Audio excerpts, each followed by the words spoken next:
UPSC Hindi voice channel पर आप सभी का स्वागत है। आज हमारे उत्तर लेखन प्रोग्राम सफलता सीरीज की 6वीं क्लास है।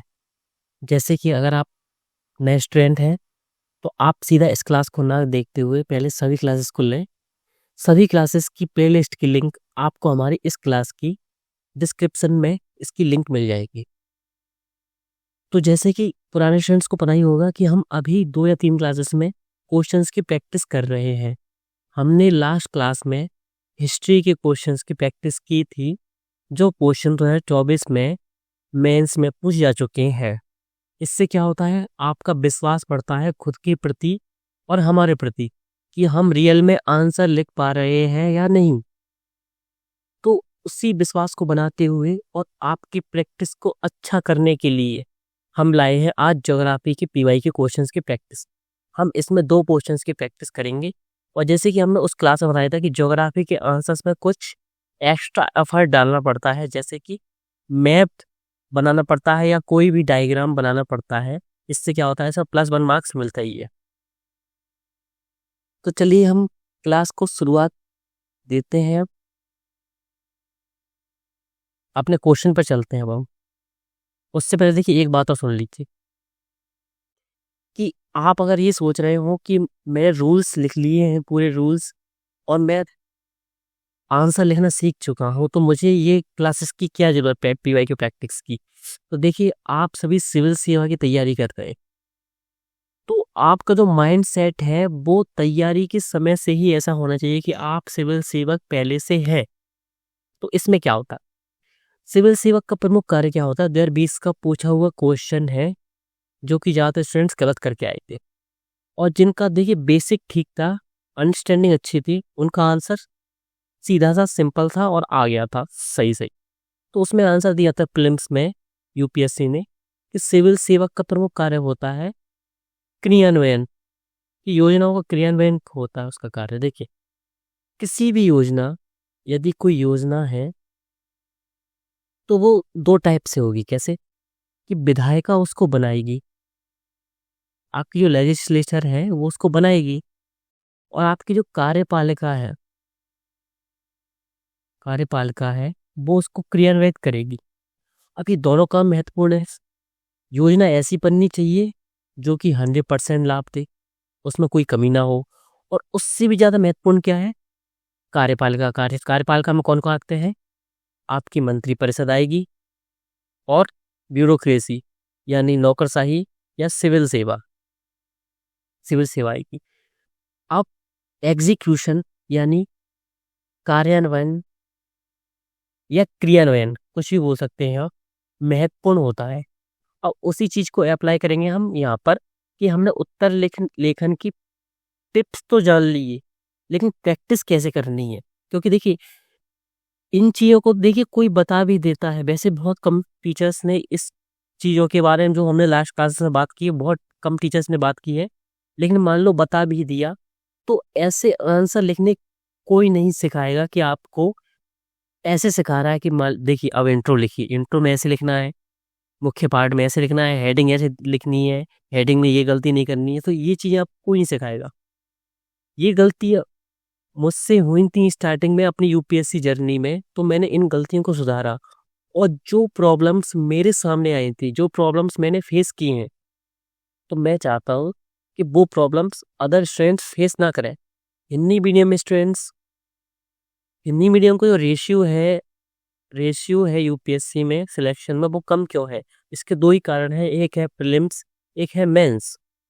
प्रीलिम्स का थोड़ा ज़्यादा है, लेकिन मेंस में जो मुख्य चीज़ है वो है कि content wise Hindi medium students बहुत ज़्यादा एफर्ट करते हैं, लेकिन दिक्कत कहाँ आती है, आंसर राइटिंग में। उसी चीज़ को देखते हुए हम उसको फुलफिल करने आए, उस चीज़ को, आपकी जो डिमांड थी उत्तर लेखन को लेकर, उसको लेकर आए। अगर आपने इस चीज़ पर सुधार कर लिया और हमारी पूरी क्लास अच्छे से कर ली, हमारे साथ प्रैक्टिस कर ली, तो यकीन मानिए अगर आप प्रीलिम्स में अच्छे हैं और आप मेंस के लिए हमारा सहारा लेते हैं इन क्लासेस का उत्तर लेखन के लिए, तो सफलता से कोई नहीं रोक सकता आपको, गारंटी हमारी। लेकिन ये है कि हम अपनी ओर से 100% एफर्ट दे रहे हैं इन क्लासेस में, तो आपसे भी अपेक्षा करते हैं हम 100% एफर्ट देने का।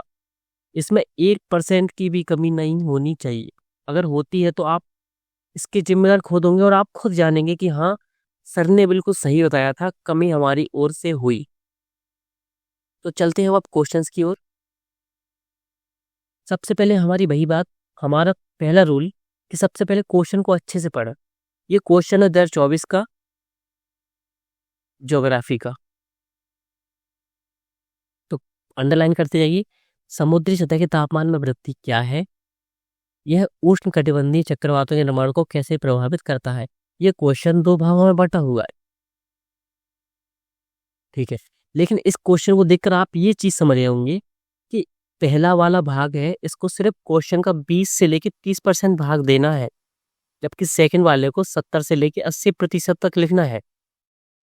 आपकी शब्द सीमा है 150, उसके अनुसार परसेंटेज वाइज इसको बांट लीजिए। अब हम इसको अप्लाई करके बताएंगे सीधा सीधा, डरने की जरूरत नहीं है, बहुत ही सिंपल आंसर है, कोई दिक्कत वाली बात नहीं है। अगर आप इसको एग्जाम में भी लिखेंगे अगले वर्ष या दूसरा क्वेश्चन भी, तब भी आपको सिंपल ही लगेगा आंसर, अगर आप एक बार उत्तर लेखन सीख गए हमारे साथ। तो सबसे पहले आप क्या लिखेंगे? इंट्रो लिखेंगे। ये एसएसटी क्या है अभी जानेंगे हम। इस क्वेश्चन के साथ हम एक रूल भी जानेंगे शॉर्ट फॉर्म का, कि शॉर्ट वर्ड हम लिख देते हैं कभी, जैसे हमने इंडिया को IL लिख के छोड़ दिया, तो ये सही है उत्तर में लिखना मेंस में, मुख्य परीक्षा में, या गलत है? और लिखेंगे तो कैसे लिखेंगे? तो चलिए स्टार्ट करते हैं। अब लिखिए, उत्तर में लिखिए इंट्रो में, समुद्री सतह के तापमान में वृद्धि से आशय है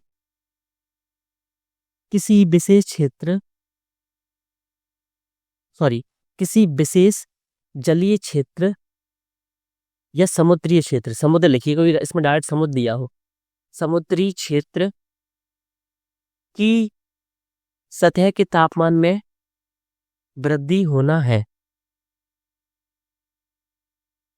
वृद्धि होना है। इसके कई कारक हैं, जिसमें, अब इसको पैराग्राफ चेंज करके लेंगे, इसके कई प्रमुख कारण हैं, इसके कई प्रमुख कारण हैं, जिसमें भौगोलिक अवस्थिति प्रमुख है, जैसे उष्णकटिबंधीय, या इसकी जगह लिखिए विषुवतीय क्षेत्र, विषुवतीय क्षेत्र। और लिखिए इसी के साथ ही महासागरीय धाराएं तथा जलवायु परिवर्तन भी इसको प्रमुख रूप से प्रभावित करते हैं। अब आपका इंट्रो अच्छे तरीके से लिख चुका है, नहीं लिख पाया एक बार अच्छे से लिख लीजिए। इसी के साथ ही जलवायु परिवर्तन तथा महासागरीय धाराएं इसको प्रभावित करती हैं। अब सेकंड पार्ट पर आएंगे, हमने इंट्रो अच्छा सा लिख लिया है। अब लिखेंगे हम उष्णकटिबंधीय चक्रवातों के निर्माण को कैसे प्रभावित करता है। अब इसको लिखने का तरीका क्या होगा? अगर इसको लिखिए, देखिए 2 तरीके होंगे इसको लिखने के। देखिए जैसे आपका ये पेज है,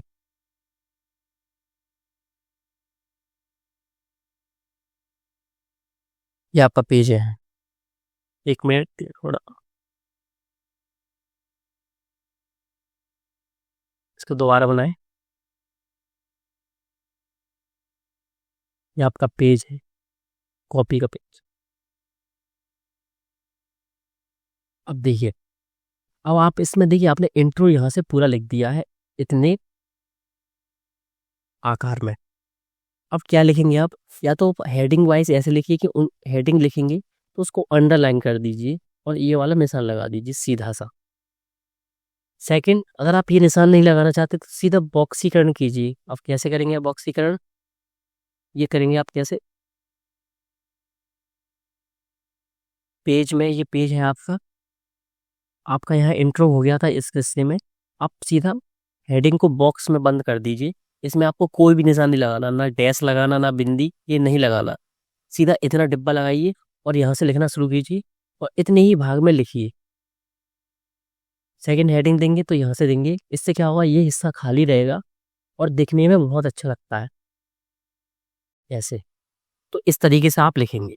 तो 2 तरीके हैं, या तो अंडरलाइन कीजिए इसको हेडिंग के रूप में, और इसमें निशान लगा दीजिए और फिर लिखिए, फिर अंडरलाइन कीजिए, फिर लिखिए ऐसे। इसमें बुलेट पॉइंट्स दे सकते हैं आप, जबकि आप बॉक्सीकरण करते हैं तो इसमें आपको बुलेट पॉइंट्स देने की जरूरत नहीं है, सीधा बॉक्सीकरण कीजिए और सीधा पॉइंट्स को लिखिए, लेकिन तरीका यही होना चाहिए। चलिए अब हेडिंग डालिए, ऊर्जा का अधिकतम स्रोत।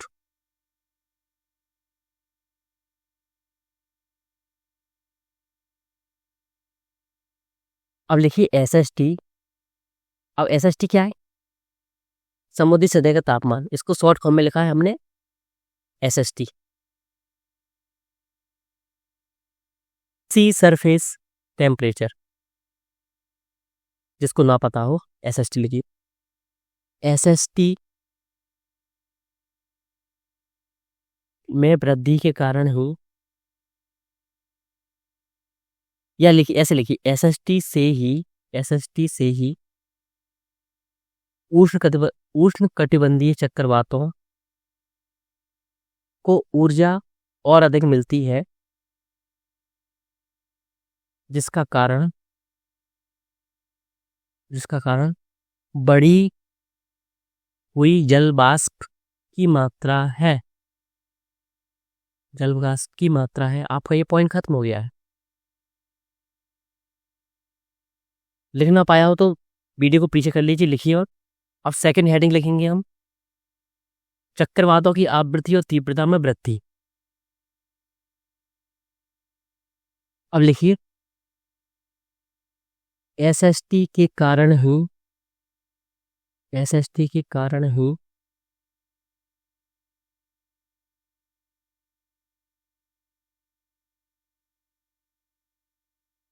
निम्न दाब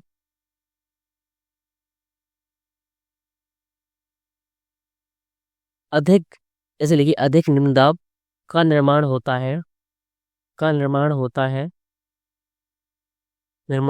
है, जो कि उष्णकटिबंधीय चक्रवातों को अधिक आकर्षित करता है, जिससे चक्रवातों की आवृत्ति और तीव्रता में वृद्धि होती है। अब आप अपनी तीसरी हेडिंग लिखेंगे, परिवर्तनशीलता और स्थान में बदलाव। अब लिखिए बढ़े हुए तापमान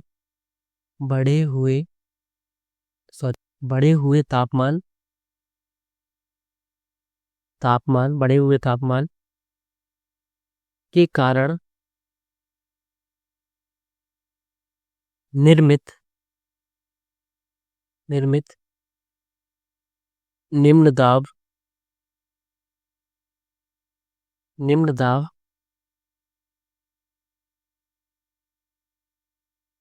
के कारण उष्णकटिबंधीय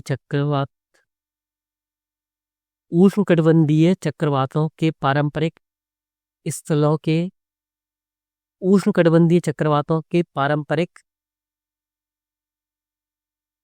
उद्गम स्थलों के अलावा भी हमें अन्य उद्गम स्थल देखने को मिलते हैं। अब इसमें जो निम्न दाब लिखा था आपने, उसको अंडरलाइन कर दीजिए, सीधा सा कर दिया। चलो हम चलते हैं अब नेक्स्ट पॉइंट पर। अब लिखिए लास्ट पॉइंट, बाष्पीकरण की वृद्धि। SST वृद्धि से, सीधे लिखिए SST वृद्धि से बाष्पीकरण की मात्रा में वृद्धि होती है,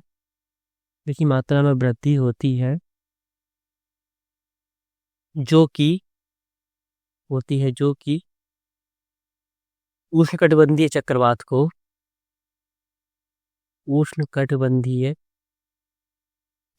को अधिक प्रबल बनाता है।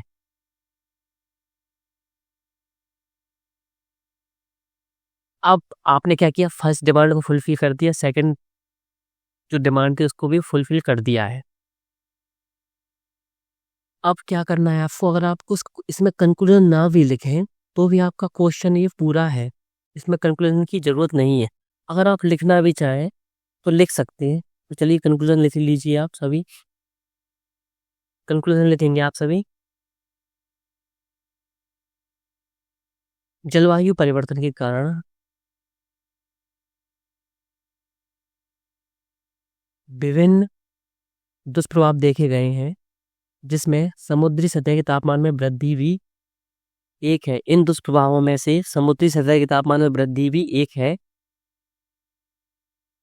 जिसके कई दुष्परिणाम देखे जा सकते हैं। इतना कंक्लूजन आपका पूरा हो गया। इस क्वेश्चन की डिमांड को हमने बहुत अच्छी तरीके से पूरा किया है। हमने बहुत अच्छा इंट्रो लिखी है। इंट्रो में क्या किया हमने, इसका पूरा क्लैरिफिकेशन दिया, ये वृद्धि क्या है, क्यों होती है, क्या का मतलब यहाँ पर पता है क्या है, क्यों होती है। तो इसके हमने कारक ही बता दी कि जलवायु परिवर्तन, महासागरीय धाराएं और भौगोलिक अवतरण या अवस्थिति का। तो हमने मुख्य मुख्य कारण बता दिए हैं। सेकंड, चक्रवातों के निर्माण को कैसे प्रभावित करता है, तो हमने प्रभाव बता दिए। कितने बता दिए हमने, 4 बता दिए हेडिंग देकर। तो ये डिमांड को पूरी तरीके से फुलफिल करता है और इसमें हमने एक अच्छा कंक्लूजन भी लिख दिया। अब एग्जामिनर है वो इसमें मार्क्स को कट कर ही नहीं सकता। मार्क्स कट कब होंगे, अब कारण देखते हैं मार्क्स कट कब होंगे। जो आपने संरचना को सही नहीं रखा। संरचना क्या होती है, जैसे हमने आपको बताया था ना कि बॉक्सीकरण किया तो यहाँ से सिर्फ लाइन है ऐसे लिखें, फिर हेडिंग दी, फिर ऐसे लिखें। और आप तो उल्टा सीधा लिख दिया कि ऐसे हेडिंग बीच में दे दी, ऐसे करके लिख दिया, या आपकी लाइन ऐसे जा रही है। कभी कभी क्या होता है, बहुत से सारे स्टूडेंट्स की जो लिखने में आदी नहीं होते, उनकी लाइन ऐसे जाती है, वो तिरछे चले जाते हैं। या लिखने में आप ऐसे जा रहे हैं तिरछे, या ऐसे जा रहे हैं, एक वो गलती। एक आपकी राइटिंग समझने योग्य नहीं है, कहाँ, आपकी कॉपी पर। कॉपी पर समझने योग्य नहीं है तो वहाँ पर आपके नंबर कट हो सकते हैं। लेकिन आपकी राइटिंग ठीक ठाक इतनी है कि वो अंडरस्टैंडिंग हो रही है। अब ये पेन टैप के कारण ये राइटिंग आपको समझने में दिक्कत हो सकती है, लेकिन अगर मैं अपनी कॉपी में लिखता तो इतनी राइटिंग ठीक है कि वो बहुत अच्छी तरीके से समझने योग्य है। तो आपको इसमें मैक्सिमम मार्क्स मिलेंगे। अगर 10 मार्क का में पूछा गया था, अगर आप ऐसा आंसर लिखते तो आपको 7 से लेके 7.5 तक अंक आराम से प्राप्त हो जाते। अब चलते हम अपने नेक्स्ट क्वेश्चन पर। देखिए अब ये क्या लगा है, बादल फटने की परिघटना क्या है, व्याख्या कीजिए। अब इस क्वेश्चन में एक अच्छी चीज है कि इसमें क्वेश्चन को 2 पार्ट्स में नहीं बांटा है। एक ही डिमांड है इसकी कि बादल फटने की परिघटना को अपनाना है, वो भी व्याख्या के रूप में। जैसे कि हमने पहले सीखा हुआ है, व्याख्या का मतलब होता है उस चीज के बारे में स्टार्टिंग से लेके एंड तक लिख देना।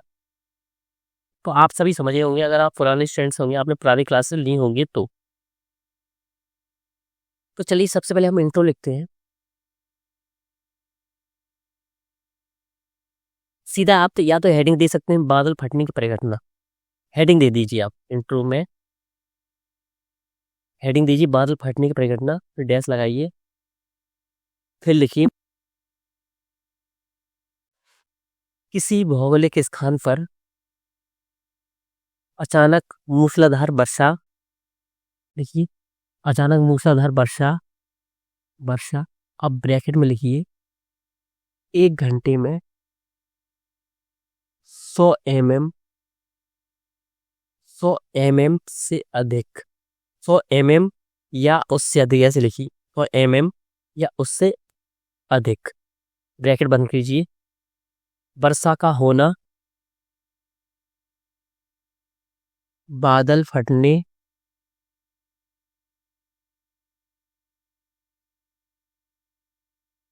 को दर्शाता है, या बादल फटने की प्रक्रिया या परिघटना को दर्शाता है। ऐसे लिखिए बादल फटने की परिघटना को दर्शाता है। लैंग्वेज अच्छी रहनी चाहिए हमारे आंसर में। तो आपका इंट्रो हो गया अच्छे से, आप आए अपने पार्ट पर। अब एक चीज और सीखिए इसमें। अब इस क्वेश्चन को लिखने में क्या हो सकता है, ये चीज़ें आपको खुद से ही सीखनी पड़ेंगी और हम तो सिखा ही रहे हैं आपको। हम आपको 80% सिखा देंगे, और 20% आप कैसे सीखेंगे? ऑब्जर्वेशन करके, कि आप भी अपना दिमाग थोड़ा सा यूज किया करें। अब देखिए क्या पूछा, परिघटना मतलब क्रियाविधि, हमको बताना पड़ेगा इसको। तो अब पैराग्राफ चेंज करके लिखिए, बादल फटने की परिघटना को इस प्रकार देखा जा सकता है। लिखिए जल्दी, बादल फटने की परिघटना को इस प्रकार देखा जा सकता है। अब इस क्वेश्चन को कैसे लिख सकते हैं आप?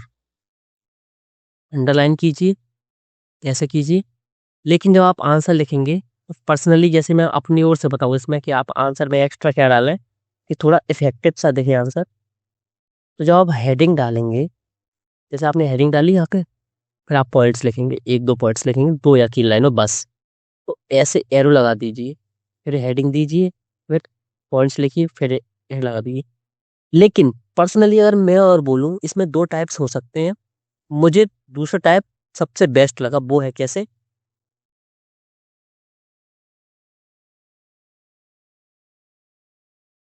एक मिनट, इसको रेस कर दो। वो लगा कि मैं बॉक्सिफिकेशन कर दूं हेडिंग्स का ऐसे, और यहाँ से पॉइंट्स लिखूं। कि मैं 2 लाइन में या 3 लाइन में पॉइंट्स को लिख दूंगा अपने में। अब मैंने इसको ऐसे लिखा, और इसके नीचे ऐसे एरो। फिर इससे, ये मैंने क्यों किया, अब इसका कारण ही बताता हूँ मैं। क्योंकि देखिए, क्रियाविधि हमेशा ऐसे चलती है लगातार, कि मतलब कैसे, कि सबसे पहले गेहूं से आटा बनेगा, आटे से ब्रेड, और ब्रेड को फिर हम कंज्यूम करेंगे, या हो सकता है ब्रेड से केक बन जाए। ये ऐसा नहीं हो सकता बीच में कि हम गेहूं से डायरेक्ट ब्रेड बना दें, तो फिर ये बीच की प्रोसेस खत्म हो जाएगी। और ऐसा नहीं हो सकता कि ये प्रोसेस बीच वाली, जो गेहूं से हमने आटा बनाया, वो ब्रेड के बाद आटा आ जाए। तो क्रियाविधि लिखते समय हमेशा याद रखें कि इसका जो तरीका है वो लिखने का, A to Z ही लिखा जाता है। तो सबसे बेस्ट तरीका ये है कि सबसे पहले हेडिंग दीजिए, नमी का संचय, इस बॉक्स में। हेडिंग दे दी आप सभी ने, जल्दी से दे दी। हेडिंग दीजिए, नमी का संचय। विभिन्न जलवायवीय जलवायवीय कारणों से कारणों से जल वाष्प में वृद्धि होने से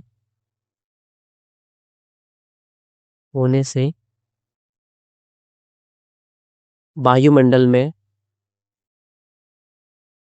नमी का अधिक संचय होता है।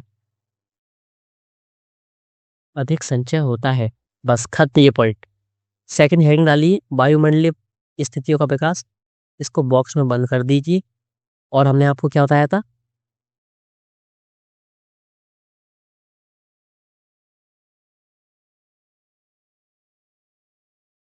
ये ऐसे करना है आपको, हर बॉक्स के नीचे।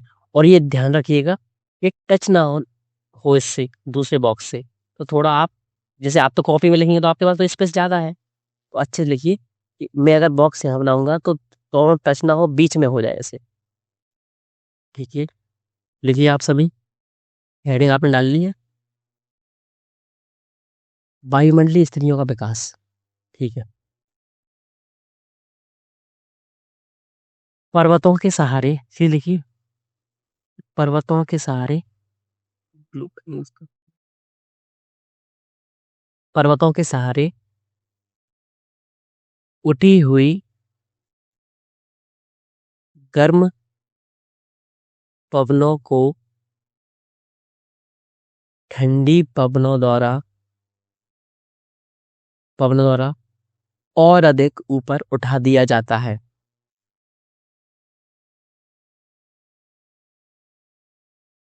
उठी हुई गर्म पवनों को ठंडी पवनों द्वारा और अधिक ऊपर उठा दिया जाता है। इतना हो गया आपका। जिससे जिससे जल वाष्प का संघनन होता है। पॉइंट आपका पूरा हो गया। तीसरी हेडिंग डाल दी, बादलों का निर्माण। हेडिंग डाल लिया आपने, अब लिखिए, संघनन के परिणाम स्वरूप बादलों का निर्माण होता है, बादलों का निर्माण होता है तथा अधिक संघनन से अधिक संघनन से अधिक संघनन से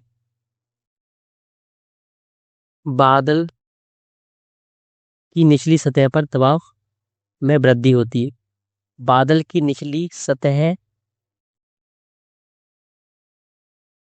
के दबाव में वृद्धि होती है, में दबाव में वृद्धि होती है।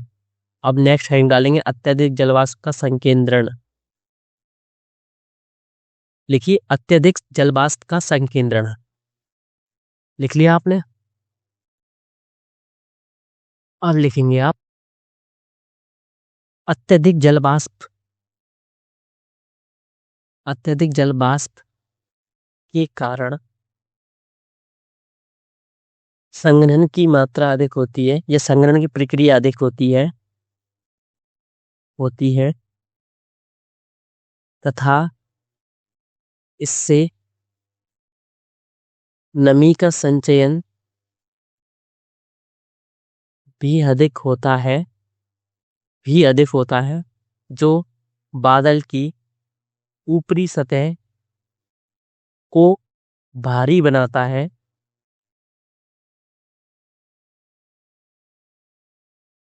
इतना हो गया। नेक्स्ट पॉइंट पर आइए, बादल फटना। बादल की नमी संचयन के कारण, देखिए नमी संचयन के कारण बादल की ऊपरी परत के भारी हो जाने से निचली परत पर दबाव अधिक होता है, जिससे किसी विशेष स्थान पर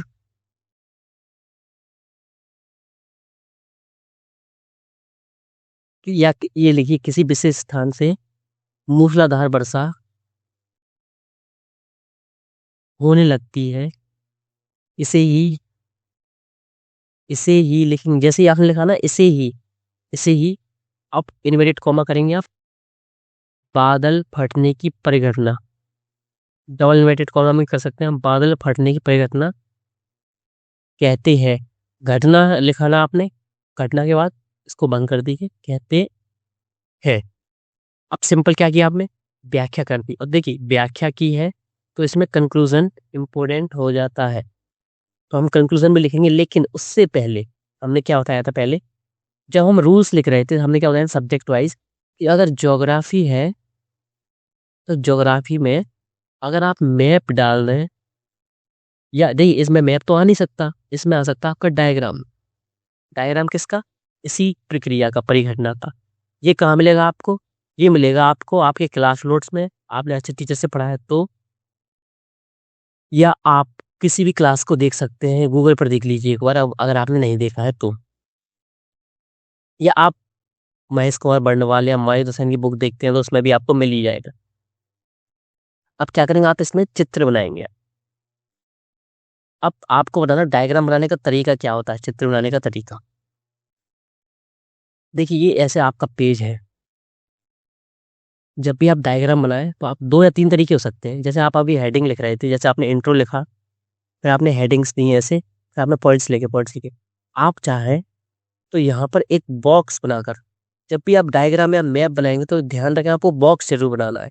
डायग्राम कभी भी खुला नहीं छोड़ना है, कि आपने मान लीजिए इंडिया का मैप बनाया, देखिए मान लीजिए इंडिया का मैप है ये,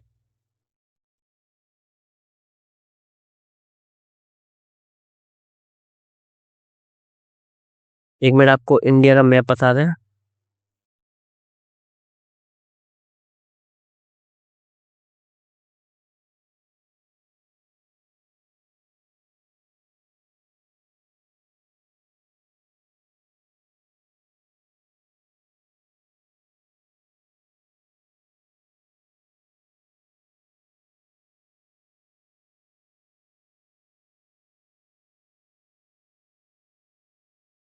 तो देखिए अगर इंडिया का मैप आपने ऐसे बना के छोड़ दिया तो इसको छोड़ना नहीं है, इसको हमेशा बॉक्स में बंद करना है। और देखिए 2 रूल्स होते हैं, डायग्राम्स में ये रूल नहीं चलता, लेकिन मैप में हमेशा ये रूल चलता है। जब भी आप बनाएं, जब आप इसको बॉक्स में बंद करें तो हमेशा एक चीज़ और करना है आपको, इसमें एक एरो खींचे, यहाँ पे लिखें उत्तर, हिंदी मीडियम से हैं आप तो उत्तर लिखें, यहाँ पे लिखें आप दक्षिण। हमेशा आपको दिशा बतानी है। सब मैप बनाने का तरीका ये किसने बताया है? ये ऑप्शनल वालों ने बताया है, और यूपीएससी की टीचर जो बेस्ट फैकल्टी है इंडिया की, उन्होंने मुझे पर्सनली बताया था। मतलब ऐसा नहीं है कि पर्सनली जो सबसे बेस्ट टीचर है वो मेरे पास है, ऐसा नहीं है। जो गिने चुने 100 टीचर्स हैं यूपीएससी के, उनमें से एक टीचर थे जो ज्योग्राफी के बहुत अच्छे टीचर हैं, फेमस है, अभी उनका नाम नहीं लूंगा मैं। तो उन्होंने बताया था कि मैथ्स में इन चीज़ों को बनाया जाता। और क्या बनाएंगे? अब बनाएंगे आप ऐसे, जैसे आप देखिए बुक वगैरह में देखेंगे तो आप देखेंगे, अब इसमें लिखेंगे नॉट टू स्केल, या लिखेंगे पैमाने द्वारा दर्शाया नहीं। इसका सीधा सा मतलब क्या होता है कि मैंने पैमाना नहीं लिया। हो सकता है कि जिस जो जम्मू कश्मीर की तुलना में जितना बड़ा गुजरात बनाया है, हो सकता है इतना बड़ा ना हो, या ये क्षेत्र मैंने छोटा बना दिया, ये क्षेत्र बड़ा बना दिया, तो ये पैमाना नहीं लिया मैंने। जबकि जो रियल मैप होते हैं उसमें पैमाना यूज किया जाता है। आपकी टेबल के सामने जो मैप लगा हुआ है, ध्यान से देखिए, उसमें पैमाना दिया हुआ है, भले वो 1 सेंटीमीटर का हो या 2 सेंटीमीटर का। तो चलिए, जैसे हमने आपको मैप के बारे में बता दिया, डायग्राम में इन चीज़ों को ज़्यादा यूज नहीं होता, डायग्राम में होता है आप डिकोड करें आपने बनाया क्या है। तो चलिए हम बनाते हैं। अब हमने ये क्वेश्चन यहाँ तक लिख दिया है। अब हम बॉक्स बनाएंगे एक, और उस बॉक्स के अंदर हम अपने डायग्राम को बनाएंगे। आप भी अच्छे से बना लें। सिंपल पेन जो आप लिए हुए हैं हाथ में अभी, जिससे आप आंसर लिख रहे थे, या आपको पेन चेंज करना ही है तो ब्लैक पेन यूज कर सकते हैं। अब आप बना लीजिए क्या, एक पर्वत। आपकी आपके लिए मैं पेन यूज कर सकता हूँ थोड़ी, लेकिन आपको पेन यूज नहीं करना है, आपको सिर्फ ब्लैक पेन यूज करना है,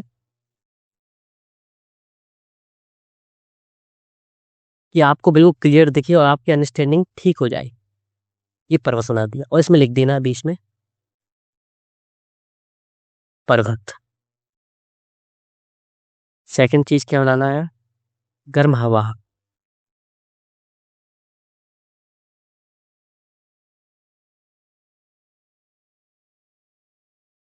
अब क्या बनाना है? बादल। ये बादलों का निर्माण कर दिया, ये बादल निर्माण। यहाँ पर क्या बोलेंगे आप? समुद्री, या यहाँ पे लिखिए जलीय स्थल। सीधा से यहाँ लिखेंगे जलीय स्थल, इसको डिकोड करके जलीय स्थल। इसमें बाष्पीकरण की प्रक्रिया बताइए। बाष्पीकरण की प्रक्रिया यहाँ पे लिखिए बाष्पीकरण। अब यहाँ पे लिखिए ये ठंडी हवा है। आपको ब्लैक पेन यूज करना है, बस ध्यान रखिए इस चीज का। यहाँ पे लिख दीजिए ठंडी हवा, डिकोड करती है। यहाँ पे लिख दीजिए गर्म हवा, गर्म हवा लिख दी। यहाँ पे लिख दीजिए संघनन, इस पॉइंट पर आके लिख दीजिए संघनन। अब निचली परत बना दीजिए, यहाँ पे लिख दीजिए अधिक दबाव। यहाँ पे लिख दीजिए नमी का संचय ऊपरी परत पर। इतना हो गया, डायग्राम आपका पूरा बन चुका है। इसके अलावा आपको और कुछ नहीं करना है, बस। हाँ, लास्ट चीज, अब बादल फटने की प्रक्रिया का जो मेन पार्ट है वो तो किया ही नहीं। अब एक पॉइंट से पानी निकाल दीजिए जिससे मूसलाधार वर्षा हो रही हो, बस। सिर्फ इतना करना है, और इसके बाद आ जाइए आप कंक्लूजन पर। इतना आपने बना दिया। आपके पास 2 पेज थे 150 शब्दों के लिए। आप अगर इतने पेज में भी अगर आपको आ गया है और कंक्लूजन के लिए जगह है, और आपके 2 पेज भर चुके हैं, तो बहुत अच्छी बात है। नहीं भी है तो आपने क्वेश्चन की डिमांड को फुलफिल कर दिया है। इसके बारे में अभी बात करेंगे हम 2 मिनट बाद। पहले कंक्लूजन लिखने हम अपना अच्छा सा कंक्लूजन लिखिए। बादल फटने की परिघटना एक अचानक होने वाली, अचानक होने वाली घटना है, घटना है जिससे भूस्खलन, भूस्खलन, मिट्टी का कटाव, मिट्टी का कटाव आदि परिणाम देखे जा सकते हैं, देखे जाते हैं, देखे जाते हैं, सकते नहीं है, देखे जाते हैं, जो वो होता ही है वो काम तो देखे जाते हैं। भारत में ये घटनाएं प्रमुखतः, देखिए भारत में ये घटनाएं प्रमुखतः हिमालयी हिमालयी पद तलीय लिख दीजिए, एक मिनट रुकिए, पद तलीय लिखिए, या लिख सकते हैं हम डायरेक्ट सीधे वो लिखिए पद तलीय, या लिखिए सीधा देवनागरी लिपि में फुट हिल्स, फुट हिल्स में देखी जा सकती हैं। इसी के साथ ही पश्चिमी घाट पर भी पिछले वर्षों में ये घटना दर्ज, इन घटनाओं की वृद्धि में, या ऐसे लिखेंगे आप, पश्चिमी घाट में भी इन वृद्धि दर्ज की गई है। जी बस। अब आप मैगजीन पढ़ते हैं, न्यूज़पेपर पढ़ते हैं, और देखिए मेंस से पहले तो ये जो भी प्रीलिम्स पास करेंगे उनको पता है कि थोड़ी सी मेहनत तो करनी है, मैगजीन पढ़ लेंगे तो आपको हल्का जो भी वो मिलता है, प्लेस का नाम, सब स्थान का नाम, कि वहाँ पे बादल फटने की परिघटना हुई है। उदाहरण के तौर पर हाल ही में हुई, इस माह में हुई, जैसे जून माह में हुई उत्तराखंड के इस स्थान पर ये घटना। बस इसमें कंक्लूजन आपने लिख दिया है। अब इसमें आपने स्पेसिफाई क्या कर दिया, इसमें आपने मैपिंग भी ऐड की है, किसकी, आपने बता दिया कि हिमालय में भी होता है, इंडिया में, और जो पूछा नहीं था वो भी बता दिया है, वो भी कम शब्दों में और एक इनविजिबल तौर पर, वो दिख नहीं रहा है कि आपने एक्स्ट्रा लिखा है, लेकिन आपने, वो बोलते हैं ना कि आपने एक चीज का नाम सुना होगा, गागर में सागर। यूपीएससी क्या है, गागर में सागर भरना, तो वो यही होता है, गागर में सागर भरना। देखिए अब बात करते हैं मार्क्स पर। अब यूपीएससी का एग्जामिनर है, इतना लिखने के बाद, ऐसा डायग्राम बनाने के बाद, आपकी लैंग्वेज ठीक ठाक है, आपकी संरचना ठीक ठाक है, अशुद्धियां नहीं होती हैं, समझने योग्य भाषा लिखी है आपने, तो वो चाह कर भी आपके मार्क्स नहीं काट सकता। अगर वो चाहेगा कि नहीं मैं इसको कम मार्क्स दूं, तो उसकी जो अंतरात्मा है वो ये बोलेगी नहीं, स्टूडेंट ने इतनी मेहनत की है कि उसने डिमांड अगर 100% की है, तो उसने डिमांड ऐसा नहीं कि 99% फुलफिल की हो, उसने डिमांड को 100% ही फुलफिल किया हुआ है, तो इसलिए उसको फुल मार्क्स मिलने चाहिए। तो जितने मैक्सिमम मार्क्स इंग्लिश मीडियम में मिलेंगे उस वर्ष इस क्वेश्चन में, मान लीजिए इंग्लिश मीडियम में हाईएस्ट मार्क्स मिले हैं इस क्वेश्चन को लेकर, कितने, 7.5, या हो सकता है 8, किसी ने खुश होकर दी इसमें, तो हो सकते हैं कि आपको 8 मार्क्स ही मिले, या मिनिमम 7.5 मान कर तो चलिए। अब 10 मार्क्स में से 7.5 मार्क्स बहुत होते हैं। अगर आप टॉपर्स की मार्कशीट भी देखेंगे तो उनका स्कोर क्या होता है, 250 में से 100, मैक्सिमम 120, 120 में भी किस में होता है, ये होगा आपका GS4 में, GS3 और GS1 में, तो किसी की GS1 या GS3 में तो किसी की जो मार्किंग है वो अच्छी आ ही नहीं रही, मार्कशीट किसी की अच्छी है ही नहीं, बहुत सारे कम टॉपर्स ही हैं जिनके 130 प्लस हो पा रहे हैं। मतलब इसका मतलब क्या है, 10 में से आपको 7.5 मिल गए हैं, तो जो आप दूसरा क्वेश्चन ठीक नहीं लिख पाएंगे, आपको पता है कि आपको नॉलेज की कमी थी इसमें, तो उसकी भरपाई ये 7.5 अंक कर देंगे 10 में से, कि मान लीजिए आप 10 में से 5 मानिए इसमें, तो 2.5 अंक आपका क्या होंगे, इसमें आपको 3 मार्क्स मिले, तो ये 2.5 अंक आपको 5.5 मार्क्स मिला देंगे इसमें, तो आपका ओवरऑल 60% पार कर जाएगा पूरे पेपर में। तो यही होती है मार्किंग स्कीम, और आपको थोड़ा एडजस्टमेंट करना होता है, और समय के साथ साथ हम आपको पूरी ये बताते रहेंगे कि मार्किंग स्कीम कैसे काम करती है और आपको क्या करना है इसमें। तो देखिए जैसे हमने आपको ज्योग्राफी के आंसर लिख के बताए, ऐसे ही अब हम क्या करेंगे, अदर सब्जेक्ट के क्वेश्चंस के लिखने की प्रैक्टिस करेंगे। तो आप सभी का बहुत बहुत धन्यवाद। उम्मीद है आप सभी को क्लास अच्छी लगी होगी, और एक चीज और सुन के चाहिए लास्ट में, कि आपको कमेंट करके जरूर जाना है कि आपको क्लास में क्या क्या अंडरस्टैंडिंग हुई, किन पॉइंट्स को लेकर आपको अंडरस्टैंडिंग हुई, और आपको क्लासेस कैसी लगी। आप सभी का बहुत-बहुत धन्यवाद।